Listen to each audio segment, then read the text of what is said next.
அப்போதெல்லாம் பணியாளர்களுக்கு ஆதரவாக இருந்துவிட்டு 4.5 வருட காலமாகியும் சொல்லாததை செய்யும் முதல்வர் சொன்னதை ஏன் செய்யவில்லை என்பதுதான் எங்களுடைய கேள்வியாக உள்ளது.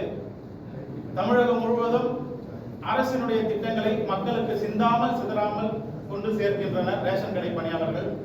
ஆனால் அவர்களது கோரிக்கையில் எந்த விதமான முன்னேற்றமும் இல்லை என்பது எங்களுக்கு மிகுந்த வேதனைக்குரிய செயலாக உள்ளது.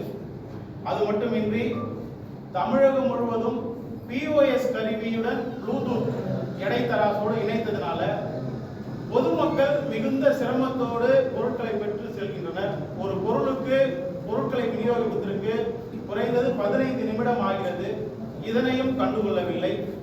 எங்களுக்கு எவ்வாறு பொருட்கள் நாங்கள் பொதுமக்களுக்கு விற்பனை செய்கிறோமோ, அதாவது 1 கிராம் கூட குறைவில்லாமல் நாங்கள் பொதுமக்களுக்கு கொடுத்து வருகிறோம். ஆனால் எங்களுக்கு கிடையில் இருந்து வரக்கூடிய பொருட்களையும் POS-இல் எப்படி நாங்கள் விற்பனையை பண்ணுகிறோமோ அதே போல் உள்வரவையும் ஏற்றி கொடுக்க வேண்டும். நுகர்பொருள் வாணிப கழகத்திலிருந்து எடை குறைவின்றி ரேஷன் கடைகளுக்கு வருவதை எண்ட் டு எண்ட் கணினி மயம் என்கிறார்கள். எண்டில் மட்டும் கணினி மயத்தை வைத்துக் கொண்டு ஆரம்பத்தில் கணினி மயத்தை வைக்கவில்லை. இது ஒரு குறைபாடாக உள்ளது. இதனால் பொதுமக்கள் மிகுந்த சிரமப்படுகிறார்கள். கேட்டால் இது மத்திய அரசு திட்டம் என்கிறார்கள். மற்ற விஷயத்தில் எல்லாம் கவனம் செலுத்தி பொதுமக்களுடைய ஏழை எளிய மக்களுடைய உணவு பசியை தீர்க்கின்ற இந்த திட்டத்தில் அரசு கவனம் செலுத்த வேண்டும். தற்போது முதல்வர் மருந்தகம் ஆரம்பிக்கப்பட்டது. அரசினுடைய எந்த திட்டமும் திட்டமிடல் இல்லாமல் மக்களிடையே கொண்டு செல்வதில் பல்வேறு சுணக்கங்கள் ஏற்படுகிறது. முதல்வர் மருந்தகம் என்று ஆரம்பித்துவிட்டு அது தெருக்களிலும் பல்வேறு இடங்களிலும் வைத்துவிட்டு அது சுகாதாரத்துறை இருக்கு, அவங்க மூலமா பண்ணலாம். இன்னைக்கு கூட்டுறவுத்துறையில ரேஷன் கடைக்கு வேலைக்காரங்க 10வது 12வது மட்டும் தான் முடிச்சுட்டு வராங்க.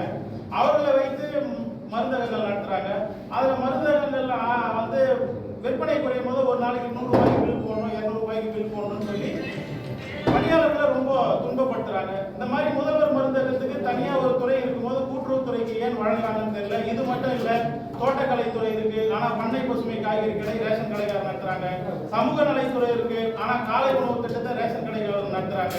வேளாண்மை துறை இருக்கு, ஆனா வேளாண்மைக்கு உண்டான அனைத்தையும் கூட்டுறவுத்துறை தான் பாக்குறாங்க. இப்படி பல்வேறு விதமான விஷயங்களையும் கூட்டுறவுத்துறை தான் நடத்தி